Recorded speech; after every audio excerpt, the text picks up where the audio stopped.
All right, so I know HeroesCon 2024 wrapped up 2 weeks ago, but it almost still feels as if kind of coming down from that excitement, which is the perfect time to do a recap of what was an absolutely fantastic weekend. Let's get into it.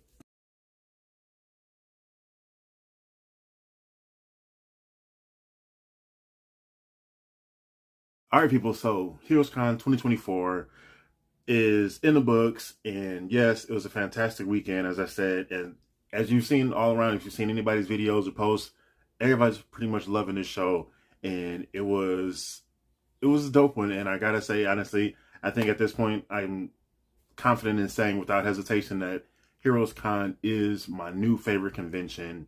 Just everything that it has to offer, which we're gonna all get into today. But yeah, they put on a great show. So shout out to Heroes Aren't Hard to Find, the people who run HeroesCon. So this is, I think, the 42nd year. So I've been gone back-to-back years and probably looking to make this a regular annual thing. So definitely want to check out more of Charlotte, like I always say I want to, but just never get a chance to. But yes, HeroesCon 2024, let's get into it. First, I want to give a special shout out to Carla Southern, who is their kind of media head there, media coordinator, if you want to call it that. I'm not 100% sure for a specific title, but I know she runs all the media stuff. So shout out to her. Granted my press pass here. So we got this with Spidey, and then the lanyard there, as well as the wristband that you need for the weekend as well. But yeah, just special shout out to her, grinding it out before the show, setting up everything. And I also want to give a special shout out to another resource that she put together, the creator price list, which is something I want to talk about after, I think, last year's show when I saw that.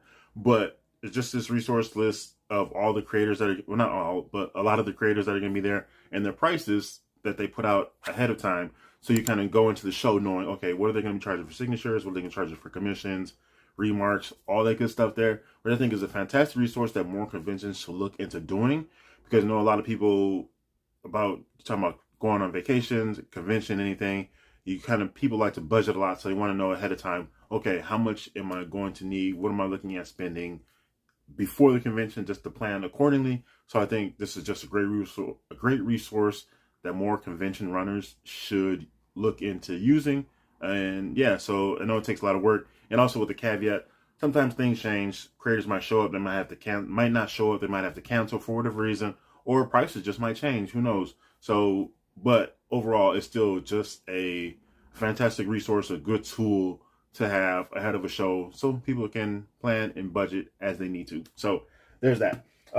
Also, one thing I will be getting to kind of throughout this, but want to start off with my content planning, because anytime I get into a convention, I always make a note. I use this one app, and I list down everything I need for like a convention, flight, press pass, hotel. Kind of check them off as I go along.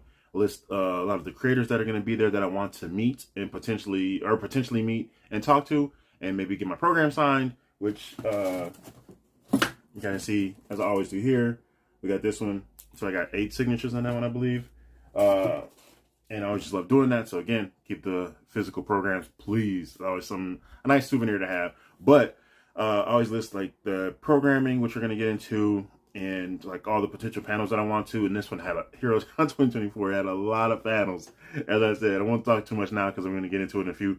But I list all that and just a lot of stuff that I have for content planning ahead of time, daily photo galleries, some of the footage I'm going to look to capture, which, as you've seen, a lot of times will be, I like to have some kind of general, just on the show floor things, different things from the show floor. Maybe if I get some footage of the cosplay contest, any other events going around, some footage of some of the dealers and vendors.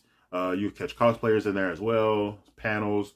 And then I'll have another one strictly for the comics at any given convention, from the dealers' booths, the back walls, just trying to get a cover, or like a look at a lot of books that are on offer, the tables, the books, boxes, all that good stuff. So just one video dedicated strictly to the comics there. And I'll have pictures of like panels. I went to a couple panels this year, so just some of the things there. And as well as when I go to panels, I like to tweet some of the information that's shared out, some of the conversations, the discussions that are going on. So just kind of mix up coverage from YouTube, the website, as well as on Twitter, to kind of do that, because Twitter, I think, is probably the best way to convey a lot of that stuff from a panel, because it's easier to just kind of shoot those out in tweets, but also you can kind of combine them for a post on the website, which sometimes I do, sometimes I don't. And then Instagram, just sharing different pictures throughout the weekend. So I didn't do as much of that this weekend, or for HeroesCon 2024, but I tend to, and I like to, so we'll get back to that. Another thing, which was a failing on my part, my galleries weren't as extensive as they usually are. It was just for balance reasons. It was just end up being, there's so much to take in at this year, and I was trying to balance taking pictures and just kind of experiencing everything, soaking it all in, as well as getting video. So kind of finding the balance between video and picture was a lot one. So some of the galleries weren't as big as in years past from other conventions, but especially from HeroesCon last year. And I have to look at the numbers to see like daily photo galleries to see how many pictures each day. But going forward, I will definitely kind of ramp that back up to what I'm used to doing. So be on the lookout for that as we get into the rest of this year, and then going forward for 2025, so on. But yes, so that's convention planning there. Just kind of content planning for coverage plan. So got my trusty notes, because I got a lot to talk about for HeroesCon. Again, a dope show, just incredible. So next, I want to talk about guest lists, because I've talked about this before, but for any convention, and one thing I'm going to say is probably going to shock a lot of people, but besides that, I think the convention guest list is one of the biggest draws to any convention around the country, around the world. Who's going to be there? Because that can kind of determine why and where you're going to go to for a convention. I know, like just this year alone, if I wasn't already planning on going, I would have went just because Joshua Middleton was there. And throughout this, I'll show some video and some other pictures throughout this from the weekend. But yes, Joshua Middleton, I got to meet him, and just fantastic. Even like when I saw he was going to be there, I said, wait a second, I finally get to meet Joshua Middleton. He doesn't even, he lives in Japan. He's been in Japan for, I don't even know how long, but I've just been such a fan of his. And I'm like, all right, how many books am I going to take?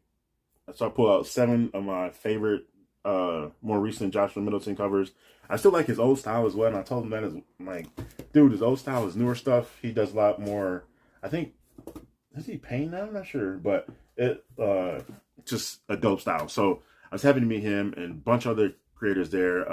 Laura Martin, Dexter Vines, John Romita Jr., I think Jim Shooter, Roy Thomas, Steve DeCall, Rico Renzi, not Steve DeCall, Jeff DeCall, Steve Epting, Ron Garney, oh my God, Alex Saviu, just so many, like just the names of people that were there. This guest list was absolutely stacked. And that is, like I said, that's one of the big draws to any convention, because this is part of the might shock some people, but I have a hard time trying to argue. I'm trying like how to word this exactly, but back issue shopping is obviously one of the best parts of a convention, but I don't know if I can't say for sure that I would dedicate just what it costs to travel across the country to go to a convention just to do back issue shopping. You understand what I'm saying? Because like think about what you're putting into a flight and hotel and food and overall travel costs and all of that just to go to a convention, just to do some back issue shopping. I don't know.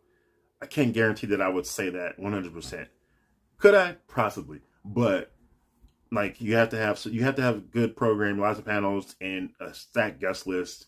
So, and this is what HeroesCon does, which is why I think it's definitely one of my favorite, or it is my new favorite convention now, because it has all of that, along with all the fantastic back issue shopping available. So, from the guest list onto programmers, I talked about another huge one, because you have to have other activities there. It can't just be dealers booths and then just pay all that just to go back issue shopping.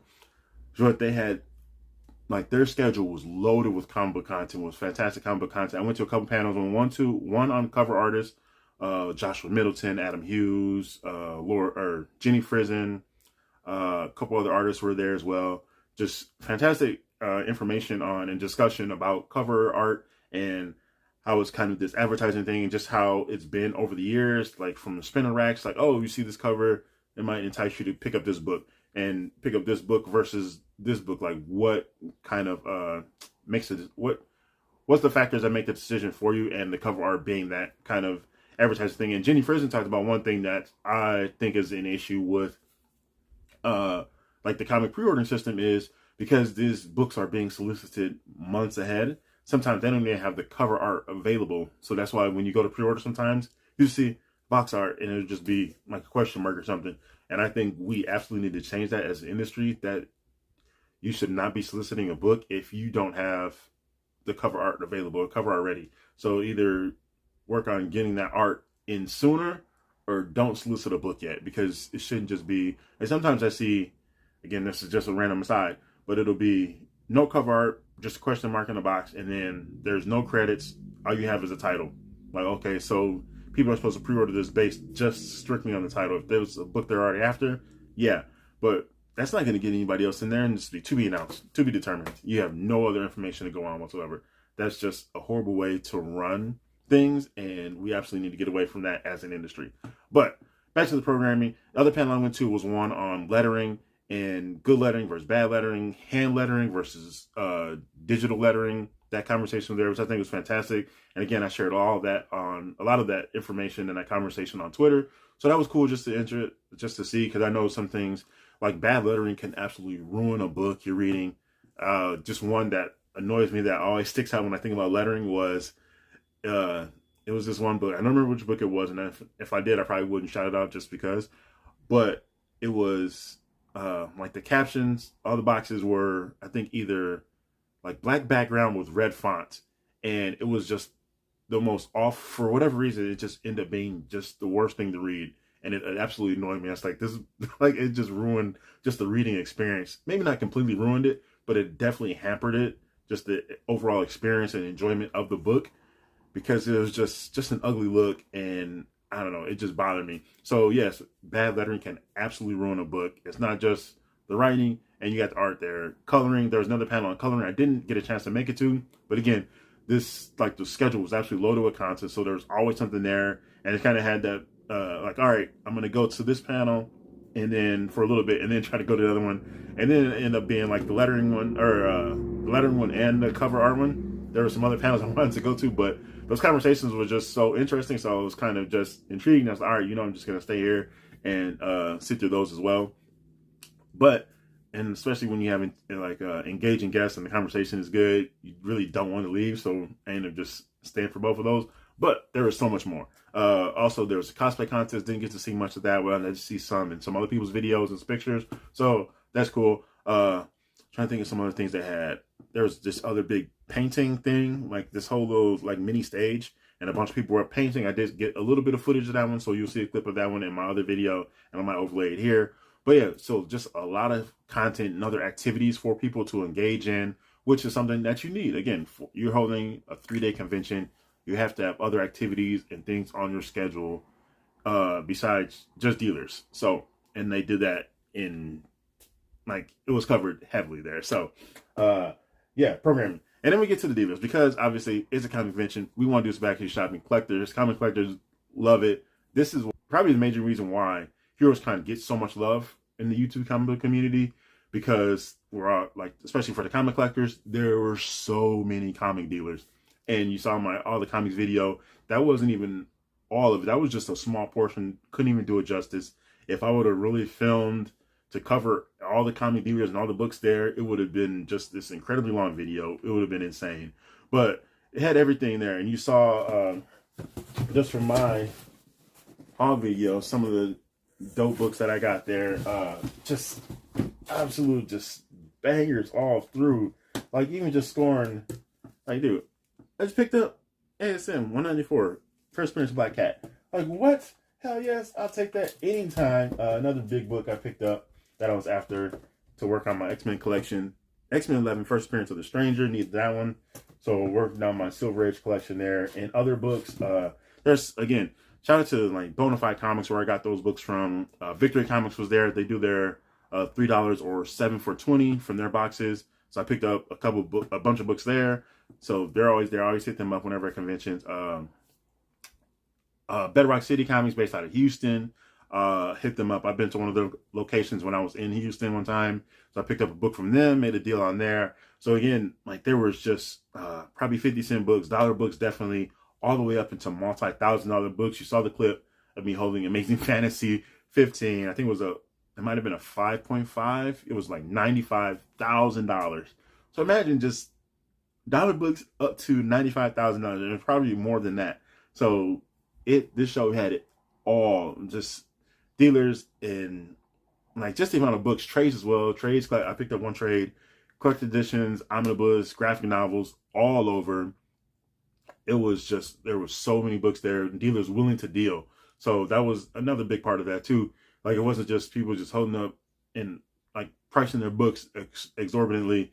They were ready to make deals. I made deals on everything I got here pretty much. So that was fantastic. And yeah, that's why this show gets so much love that it does.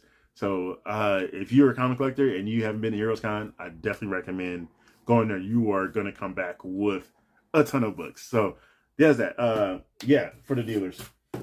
Another thing I meant to touch on with the guest list was actually, again, to kind of with the spacing, because it's kind of from the dealers and then back to the guest list part, Artist Alley. So Artist Alley absolutely loaded with people from longtime creators to newer creators to local creators who are doing all sorts of different crafts and arts and sharing their either graphic novels or whatever other crafts that they work on and their own disciplines.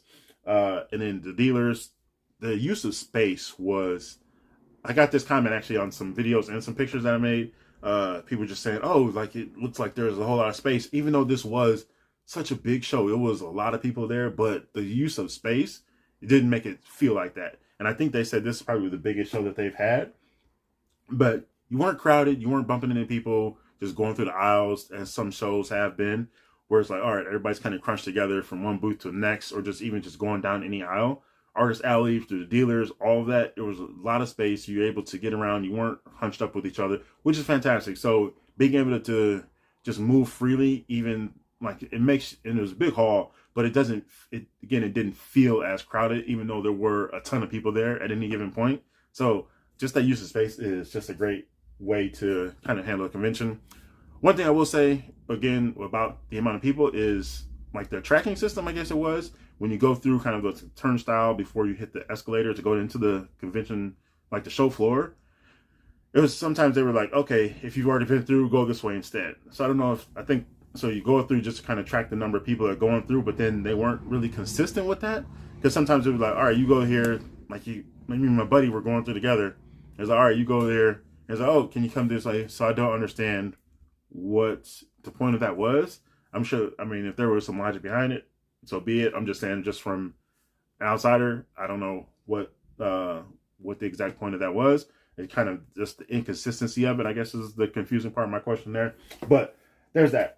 So yeah, HeroesCon 2024. That is everything. I also want to show off a couple other things I got. They had these bags there. I thought it was cool. It's got the thing, reading like a comic or holding up a program. So I just thought that was cool. And it's got the dates for 2025, June 20th through 22nd. So it's the week after Father's Day this time. And then these other little posters. So you got Doctor Strange with the dates for this year. And then this one for next year with, is that Deadman? I know it's Mike Allred art. But yeah, just the dates for next year. Get your planning ready, people. And again, this was, such a fantastic show through and through. Had everything you need on offer. There was so much to experience, so much to take in. Cosplay, I would, honestly, the only thing that was probably pushing it from being even better was just having more cosplayers there. Which is, like, you can't really control that just based on who's going to come and if they're going to cosplay or not. But just having even more cosplayers there will make it even better. Just add to the spectacle of the whole thing. And again, this one is for the comic fans, comic collectors, comic readers. From the panels, got the cosplay contest. Is strictly a lot more comic costumes, but I think it's probably just still a mix of everything, especially comic and anime. But dealers, again, in the panels, just loaded with comic book content. This is a show for comic fans where, like a lot of big shows, I said this last year in my recap, a lot of the big shows have the spectacle, and then some of the smaller shows kind of have the more comic book content. And I said HeroesCon kind of bridges the gap between the two and combines them perfectly. So this is a show, and I think based on word of mouth and what I've been hearing from a lot of other people from last year and this year especially, everybody's just loving this show, and everybody's saying the same thing in their like recap videos, their convention videos. Like, go to HeroesCon, save up for HeroesCon. This is the show you need to attend, and I'm definitely echoing that sentiment. So again, shout out to Heroes Hard to Find for putting on such a fantastic show. And it's not just recency bias, like I said, just kind of letting the show kind of wear off, but it's dope, and it's kind of what I'm looking for in a convention. And so 2025, definitely looking forward to going back. And from a content creator's perspective and content planning, I definitely want to even just do even more than I did this year. So as far as the content wise, all across the board, YouTube and my website, Twitter and Instagram, Twitter/X. So be on the lookout for all of that. So yeah, so that's that. I want to hear everybody's thoughts though and opinions. If you went to HeroesCon and you're not a YouTube creator, just share some of your thoughts and opinions on the show. If you haven't been, are you interested in going? As some of the videos that you've seen coming from the show this year kind of entice you, like, all right, you know what, I need to add HeroesCon to my calendar. So I definitely want to hear some of that. And what are some things that you're interested in seeing from a convention, like from content creators, like, hey, I would like to see some more of this or whatever. What interests you when you look up for convention content and coverage? Share some of that I want to add and just kind of gauge everybody's opinions and what they're interested in seeing. So yeah, share your thoughts again in the comments below. All that. Make sure you follow socials, genotalkscomics.com, X, Twitter/X, Instagram. And that's that. I'm Geno. This is Geno Talks Comics. Happy reading, happy hunting, happy collecting. Thanks for watching, and peace out.